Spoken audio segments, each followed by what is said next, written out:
Hi guys! Nandito kami ngayon sa Darrow, sa may Claveria, Misamis Oriental. Sobrang ganda ng place nila guys. Look at that! May bridge sila, ayan, tulay. Dugtong dun sa restaurant nila. Papunta dyan sa entrance. And I think may kakasal. Tapos may eagle sa gitna. And may mga vintage car tayong pupuntahan dun. So let's go! Meron din silang ibang activity guys, like archery there.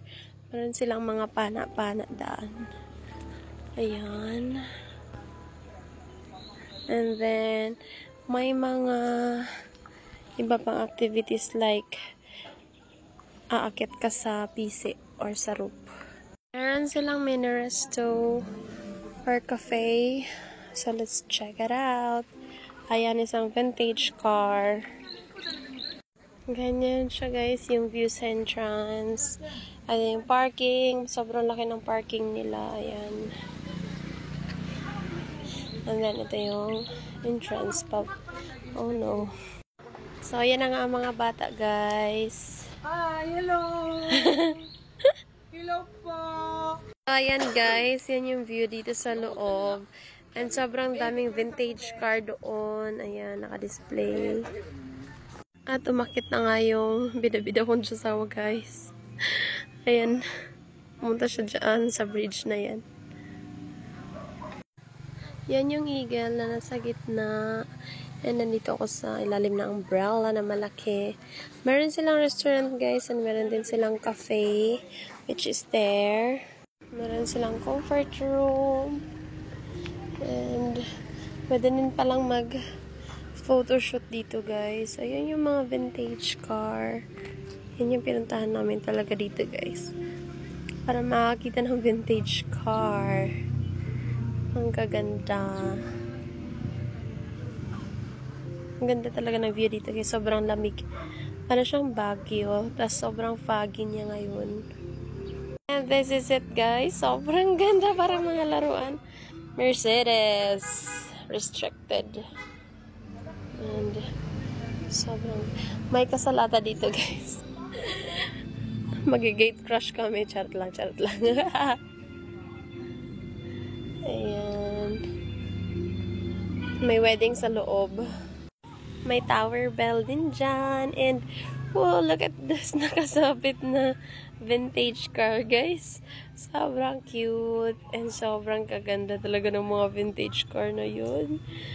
Ay, parang lang silang laruan ng bata. Pero totoong-totoo sila.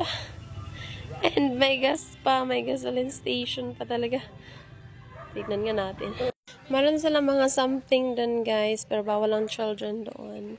And sa lahat na pinuntahan namin dito sa Claveria, ito lang yung kaisa-isang place na may signal. And may data. Ayan, ba't naman nakasabit yung car dyan? Yung gasoline station. And, ang ganda. Para lang siyang mga laruan ng Janakis ko. Ayan, sa Ate Ching Ching guys. Pinsan ng Diyosawa ko. Diyosawa niya. And, ito yung pizza house ng Darrow. Ayan. Diyan ka mag-order ng pizza or something. Pasta. And, this is ang cute mo sa filter ko. And, ayan, pinsan ulit yan ang Diyosawa ko. Nakabihis na naman ulit siya. And, sobrang kaganda talaga dito, guys. Sobrang ganda ng view. 100 pesos pa lang entrance dito, guys. Consumable siya. Pwede mo ibili coffee or something. So, ayan lang muna, guys, for today's video. Thank you for watching. Love you all. And guys, ito din pala yung view dito sa likod. Ayan, children playing pala yan. Darrow. And ganyan siya pag walang filter. And ayun guys, sobrang ganda talaga dito. May kabayo pa yan. Ayun, kumakain. Tapos, ayan. Basta guys, sobrang ganda. I try nyo din. 100 pesos lang yung entrance dito. And consumable pa siya. So, ayan. Ayan lang muna for today's video. Thank you for watching.